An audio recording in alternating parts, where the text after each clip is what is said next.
नमस्कार दोस्तों, ज्योतिष का सफर में नरेश गांधी का सादर प्रणाम। यह हमारा 120वां एपिसोड है जिसका नाम है निर्धनता के योग। हमारे इस जन्म या पूर्व जन्म के कर्मों अनुसार या तो हम धनवान बनते हैं या निर्धन। आज के दौर में हर एक मनुष्य धनवान बनना चाहता है, कोई निर्धन बनना नहीं चाहता। हमें जिस तारीख को, जिस समय और जिस शहर या गांव में जन्म मिलता है उसे हमें स्वीकारना पड़ता है। हमें हमारी मनपसंद तारीख, समय या स्थल पसंद करने का अधिकार हमें नहीं है। उस समय जब हमारा जन्म हुआ होता है, आकाश में, गोचर में जो ग्रह हमारी कुंडली में आ जाते हैं वो हमें जीवन भर फल देते रहते हैं। हमें उसी रास्ते पर चलना है जहां नवग्रह हमें ले जाते हैं। हम अपनी मर्जी से किसी भी मोड़ पर मुड़ नहीं सकते। हमें धन मिले या हम निर्धन रहे, उसे हमें स्वीकारना होता है। ये कुंडली एक आईना है जिसमें कोई भी ज्योतिष भूत, भविष्य और वर्तमान देख सकता है।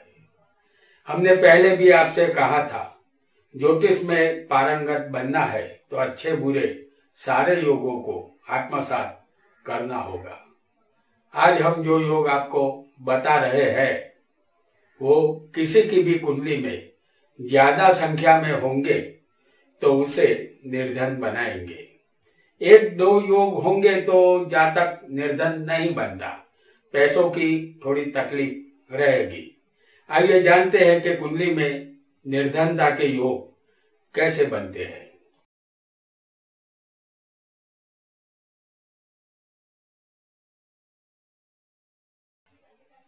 हमने कुंडली में कोई राशि नहीं लिखी है, सिर्फ लग्न लिखा है।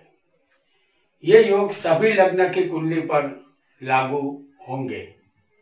आपको सिर्फ उस स्थान को याद रखना है जिस स्थान में हम योग बताएंगे। आइए जानते हैं। सबसे पहला योग हम आपको दिखा रहे हैं चंद्र, जिसे हमने चौथे स्थान में दिखाया है। समझ लीजिए कि चंद्र के दोनों तरफ यानी कि दूसरे और 12वें कोई भी ग्रह न हो उसे कैमेंद्रम योग कहते हैं। ऐसा योग जातक को निर्धन बनाता है। जातक गंदा रहता है, अपने दाढ़ी और सिर के बाल बढ़ाता रहता है, लेकिन उसके पास धन नहीं बढ़ता। तो कैमेंद्रम योग वाला जातक जिसके दोनों तरफ कोई भी ग्रह नहीं होगा तो ये जातक निर्धन बनेगा। आइए आगे बढ़ते हैं।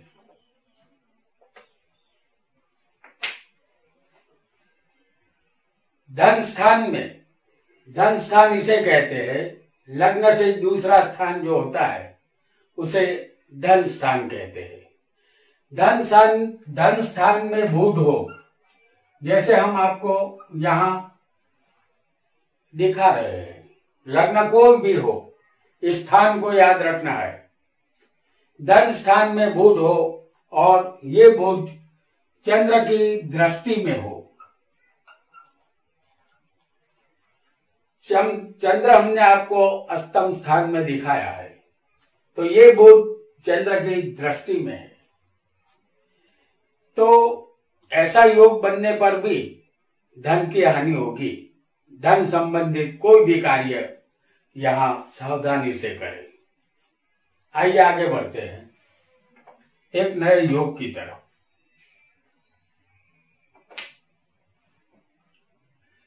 धन स्थान के दूसरे या 12वें पाप ग्रह होंगे तो उसे पाप कर्तरी योग कहते हैं। धन स्थान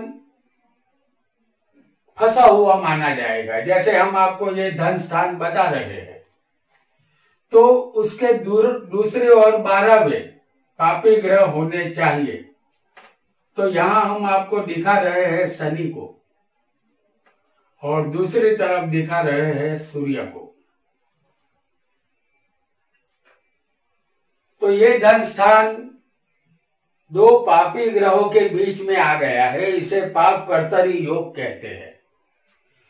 तो अगर किसी जातक का धन स्थान इस तरह दो पापी ग्रहों के बीच में आ जाएगा तो इसे फंसा हुआ माना जाएगा।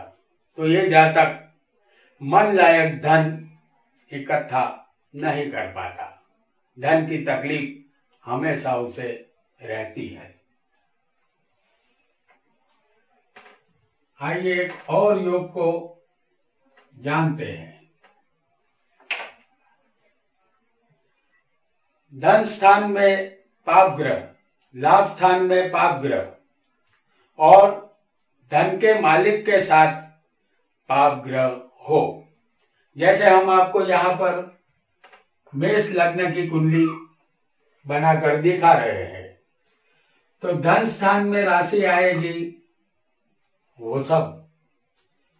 तो धन में पापी ग्रह एक होना चाहिए।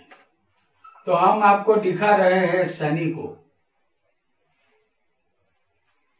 और इसे लाभ स्थान कहते हैं।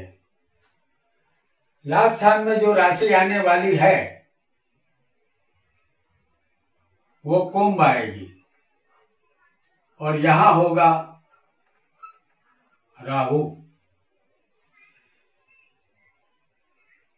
धन में शनि है और लाभ में राहु है। अब धन का मालिक कौन है? शुक्र है। उसके साथ भी एक पापी ग्रह होना चाहिए, यानी कि धनेश के साथ एक पापी ग्रह होना चाहिए। तो धनेश कौन है? शुक्र है। और उसके साथ हम आपको दिखा रहे हैं सूर्य को। तो धन में एक पापी ग्रह होना चाहिए, लाभ में एक पापी ग्रह होना चाहिए और धनेश के साथ शुक्र और सूर्य हमने आपको 8वें स्थान में दिखाया है। तो यहां पर जो राशि आएगी वो वृश्चिक होगी। ये शुक्र और सूर्य 8वें बैठे हैं वृश्चिक राशि में। तो ऐसा जातक निर्धन रहता है, धन की दौड़ में ऐसा जातक पीछे रहता है। आइए आगे बढ़ते हैं, एक नए योग को जानने का प्रयत्न हम करेंगे।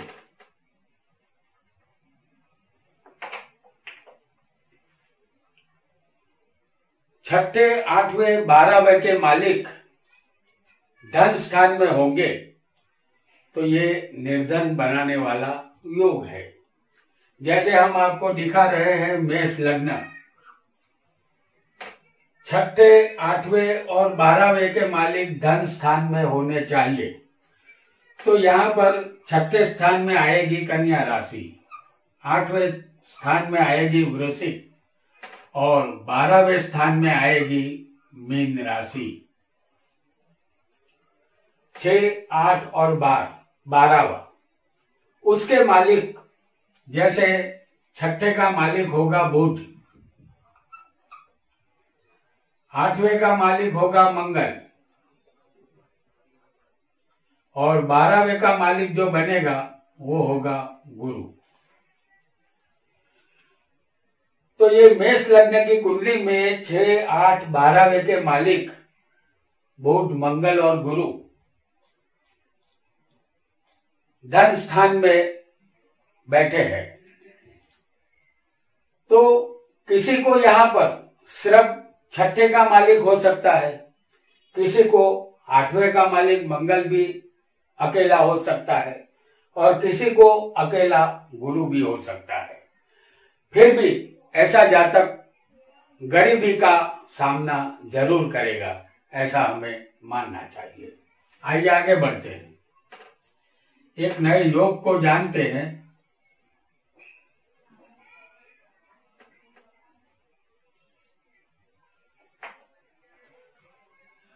गुरु या सूर्य नीच राशि में हो, छठे, 8वें, 12वें हो जैसे हम आपको दिखा रहे हैं कुंभ लग्न। तो कुंभ लग्न में 12वें कौन सी राशि आएगी? मकर राशि। और इस स्थान में अगर गुरु हो किसी को, तो ये गुरु नीच का है। और यहां हम लग्न को बदल दे और आपको मीन लग्न की कुंडली दिखाते हैं।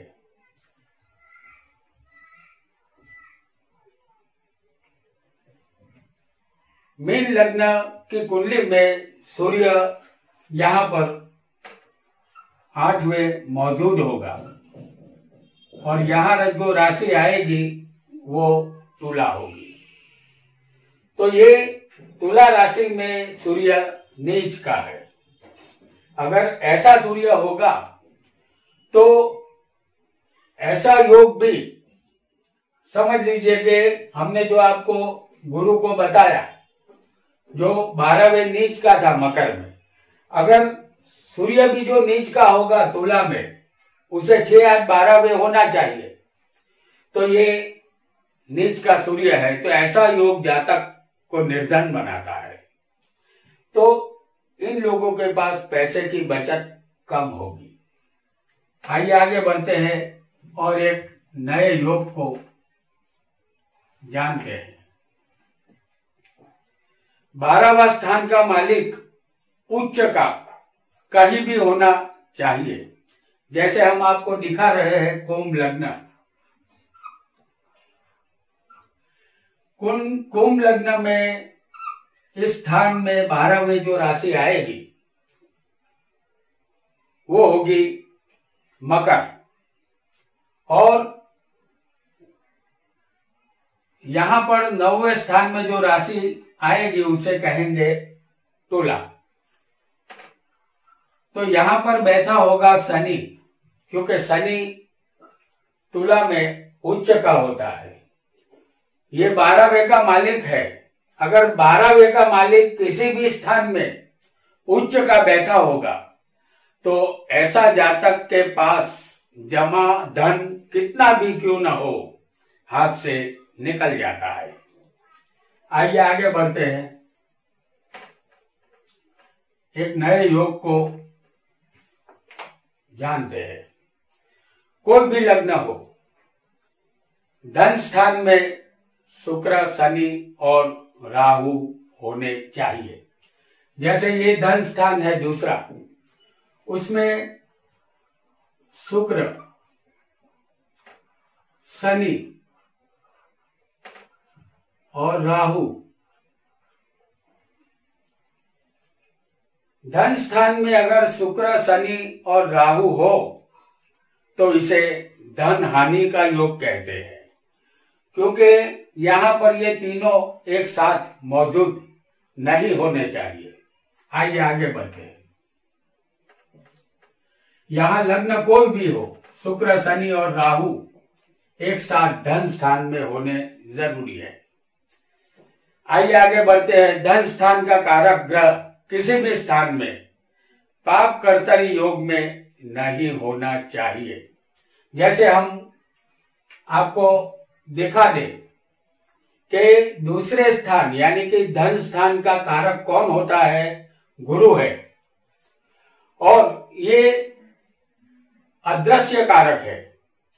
तो गुरु कुंडली में कहीं भी बैठा हो, आपका लग्न कोई भी हो, लेकिन इसका कारक बदलने वाला नहीं है।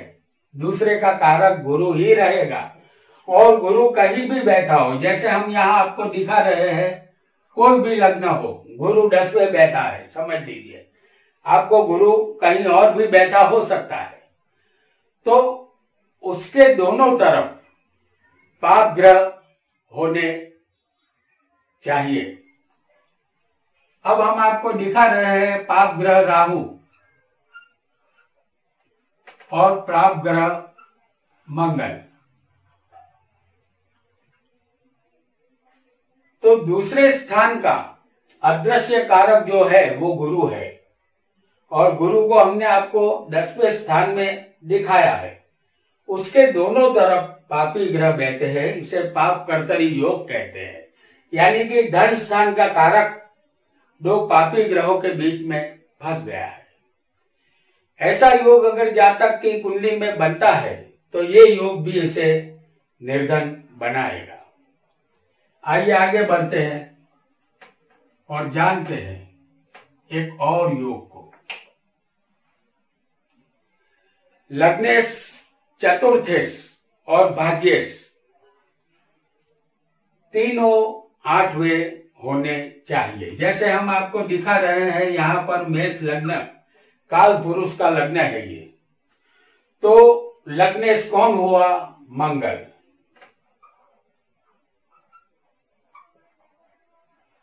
यहां पर चतुर्थेश बनेगा चंद्र। तो चंद्र भी हम आपको 8वें दिखा रहे हैं। और भाग्येश कौन होगा? यहां पर भाग्येश बनेगा गुरु। तो गुरु भी अष्टम स्थान में मौजूद होगा।